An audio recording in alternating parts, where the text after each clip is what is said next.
والصلاة والسلام على رسول الله أما بعد فأعوذ بالله من الشيطان الرجيم بسم الله الرحمن الرحيم ومن لم يستطع منكم طولا، اور وہ شخص جو طاقت نہیں رکھتا تم میں سے، قدرت نہیں رکھتا، أن ينكح المحصنات المؤمنات، یہ کہ نکاح کر لے آزاد عورتوں کے ساتھ جو مومن ہے، فمما ملکت ایمانکم، بس وہ ان کے ساتھ نکاح کر لے جن کے تم مالک ہو، من فتیاتکم المؤمنات، جو تمہارے لونڈیوں میں سے ہیں جو مومن ہیں، واللہ اعلم بایمانکم، اور اللہ خوب جانتا ہے تمہارے ایمان کو، بعضکم من بعض، تمہارے بعض کے ساتھ وابستہ ہیں، فانکحوہن باذن اہلہن، بس تم ان لونڈیوں کے ساتھ نکاح کرو ان کے مالکوں کی اجازت سے، وآتوہن اجورہن بالمعروف، اور دے دو تم ان کو ان کے مہر اچھی طریقے سے، محصنات غیر مصافحات، نکاح کی قید میں رکھیں اور مستی نکالنے کے لیے نہیں، ولا متخذات اخدان، اور نہ پوشیدہ طور پر یارانہ رکھنے والی ہو، فاذا احسن، پس جب نکاح کی قید میں لائی جائے، فإن أتین بفاحشۃ، پس اگر وہ کرے کوئی گناہ، فعلیہن نصف ما علی المحصنات من العذاب، پس ان پر ہے آدھی سزا جو آزاد عورتوں پر ہے، ذالک لمن خشی العنۃ منکم، یہ اس شخص کے لیے جو ڈرتا ہے گناہ میں مبتلا ہونے سے،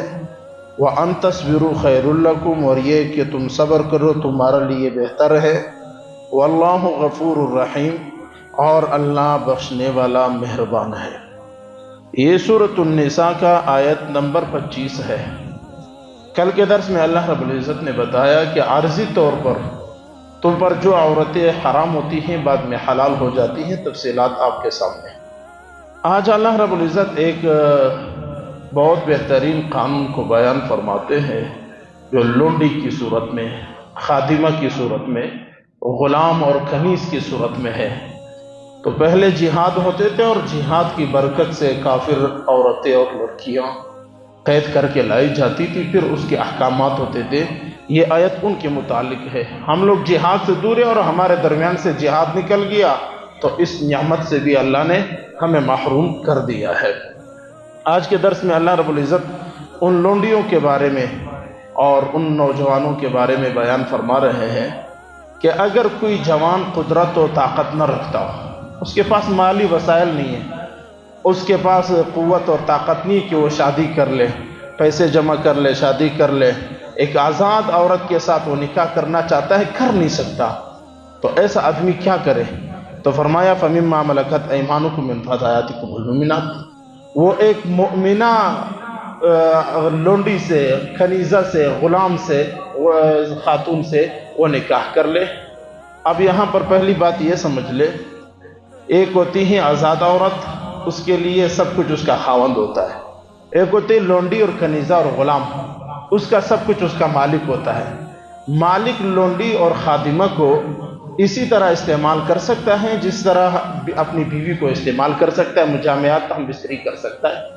لیکن اگر مالک نے نکاح کر دیا اس کا کسی آدمی کے ساتھ، پھر اب یہ مالک کے اوپر اس کے ساتھ مجامعات کرنا، بستری کرنا حرام ہو جائے گا۔ اب جس کے ساتھ نکاح ہو گیا ہے اسی کے ساتھ وہ جو ہے نا ہم بستری کر سکے گی۔ دوسری بات یہاں پر یہ کہ آزاد خاتون کا سب کچھ شوہر پر ہوتا ہے، کھانا پینا، لباس، کپڑے، مکان وغیرہ، اور خادمہ جو لونڈی ہوتی ہے اس کا سب کچھ جو ہوتا ہے وہ اس کے مالک پر ہوتا ہے۔ اور یہ بھی صحیح صورت ہے اور جائز ہے، لونڈی ایک کی ہو اور بیوی دوسرے کی ہو، جائز ہو سکتا ہے، ایک کے نکاح میں ہو اور دوسری کی خادمہ ہو، وہاں خدمت کرتی رہی اور یہاں پر گھر آباد کرے، اپنے بچے اور نسب یہاں سے پیدا کر سکتی ہے۔ تو اللہ رب العزت فرماتے جو نوجوان طاقت نہیں رکھتا، پیسے نہیں ہے، مال نہیں ہے، تو وہ نوجوان ایک خادمہ کے ساتھ، لونڈی کے ساتھ، اور آزاد عورتوں کا مہر بہت زیادہ ہوتا ہے، لونڈی کا کم ہوتا ہے، خادمہ ہوتی ہے، اس لیے کہ اس کے جو بچے پیدا ہوں گے وہ غلام ہی ہوں گے، اس لیے اللہ رب العزت نے فرمایا کم طاقت والے، کم استعداد والے وہ ان کے ساتھ نکاح کر لیں۔ واللہ اعلم بایمانکم، اللہ رب العزت فرماتے کہ میں تمہارے ایمانوں کو بھی جانتا ہوں۔ بعضکم من بعض، یہ بات بھی نہیں ہے کہ یہ لنڈی کوئی اور مخلوقات ہیں، بلکہ وہ تمہارے جنس میں سے ہے، تمہارے بعض میں سے ہے، وہ تمہارے ہی کی طرح ہے۔ ہاں فانکحوہن بإذن اہلہن وآتوہن اجورہن بالمعروف، پہلی بات یہ مالک کی اجازت سے، جس کا یہ خادمہ ہے اس کی اجازت سے نکاح کرو گے۔ دوسری بات یہ کہ اس کا اچھے طریقے سے مہر بھی ادا کرو گے۔ اور تیسری بات محصنات غیر مصافحات، وہ نکاح کی نیت سے ہو، نکاح کے لیے ہو، بچے پیدا کرنے کی، گھر آباد کرنے کی نیت، غیر مصافحات، عیش پرستی اور مستی کے لیے نہ ہو، آپ نے عیش پرستی اور مستی پورا کر لی اور پھر گھر سے نکال دیا، اس طرح نہ ہو جیسے عرب کے زمانہ جاہلیت میں ہوتا تھا۔ اور وہ نبی علیہ السلام نے فرمایا جو لونڈی، جو خادمہ مالک کی اجازت کے بغیر نکاح کرے گی فہو عاہر، یعنی وہ بدکار عورت ہے، مالک کا اجازت ضروری ہے۔ وَلَا مُتَّخِذَاتِ أَخْدَانٍ، زمانہ جاہلیت کے اندر عرب یہ کہتے تھے کہ اگر کوئی عورت خفیہ رابطہ یارانہ دوستانہ کسی کے ساتھ رکھ لے خفیہ طور پر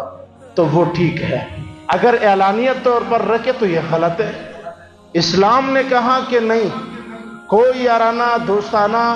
اور تعلقات ظاہری میں رکھے یا خفیہ رکھے، دونوں حرام ہیں، کوئی جائز نہیں ہے۔ اور ہمارا جو آج جاہلیت جدیدیہ ہے، ایک زمانہ جاہلیت تھا، آج جدید جہالت ہے۔ آج کے نوجوان عورت کے ساتھ گپ شپ کرنے میں تو کوئی حرج نہیں ہے، عورت کو روڈ لانے پہ تو کوئی حرج نہیں ہے، عورت کو جلسوں میں لانے پہ تو کوئی حرج نہیں ہے، عورت کو محفلوں میں لانے میں، بازار لانے میں تو کوئی حرج نہیں ہے، عورت سے دوستی کرنے میں کیا گناہ ہے؟ آج یہ سوالات ہوتے ہیں۔ اسلام نے دونوں حرام رکھے۔ وَلَا مُتَّخِذَاتِ أَخْدَانٍ، ذرا تفسیر کے علماء کا پڑھو کہ یارانہ رکھنا، دوستانہ رکھنا، تعلقات رکھنا قطعاً جائز نہیں ہے۔ آج تو یہ تفریق ختم ہو گیا ہے، خفیہ رکھو یا ظاہری رکھو، لوگ کہتے برابر ہے۔ وہ عرب ہم سے اچھے تھے زمانے جاہلیت والے، وہ کہتے تھے خفیہ رکھو تو کوئی مسئلہ نہیں ہے، ظاہر کرو تو نقصان ہے، اور ہم تو اس سے بھی ایک قدم۔ وَلَا مُتَّخِذَاتِ أَخْدَانٍ، اور وہ عورت ایسی ہو کہ جو تعلقات اور یارانہ رکھنے والی نہ ہو۔ فَإِذَا أُحْسِنَّ فَإِنْ أَتَيْنَ بِفَاحِشَةٍ نِّصْفُ مَا عَلَى الْمُحْصَنَاتِ مِنَ الْعَذَابِ، اگر نکاح کے بعد یہ لونڈی اگر وہ بدکاری کرے، بے حیائی فحشی کر لے تو اس کے اوپر وہ سزا نہیں ہے جو آزاد عورت پر ہے۔ آزاد عورت پہ رجم ہے، اس کے اوپر 50 کوڑے ہیں، 100 کوڑے بھی نہیں، 50 کوڑے اس کا آدھا سزا اس کو دی جائے گی۔ آخر میں اللہ رب العزت نے فرمایا یہ قانون اس کے لیے ہے، ذالک لمن خشی العنت منکم، جو تم میں سے گناہ میں مبتلا ہونے سے ڈرتا ہو۔ ایک شخص غریب ہے، مسکین ہے، اور وہ یہ سوچتا ہے کہ اگر میں نکاح نہیں کر لوں مجھ سے بڑے بڑے گناہ ہو جائیں گے، اب اس شخص کے لیے ہے کہ لونڈی کے ساتھ نکاح کر لے، کنیزہ غلام کے ساتھ وہ نکاح کر لے، یہ اس کے لیے ہے۔ اگر کوئی شخص نہیں ڈرتا، طاقت ہے تو اب وہ شخص نہ کر لے۔ وَأَن تَصْبِرُوا خَيْرٌ لَكُمْ، اور اللہ کہتے ہیں تمہارے لیے بہتر ہے۔ وَاللَّهُ غَفُورٌ رَحِيمٌ، اور اللہ بہت بخشنے والا، رحم کرنے والا، مہربان ہے۔ یاد رکھیے اس آیت کا تعلق آج کی دنیا میں بہت کم ہے، اور آج چونکہ جہاد نہیں ہے، بہت کم ہے، اور بلکہ نہ ہونے کے برابر ہے، تو یہ نعمت اور یہ باتیں ہمارے پاس بھی نہیں ہے۔ یہ اس دور کے لیے ہے جس دور میں نکاح اور لونڈی ہوتی تھی، جہاد کی برکت ہوتا تھا۔ اب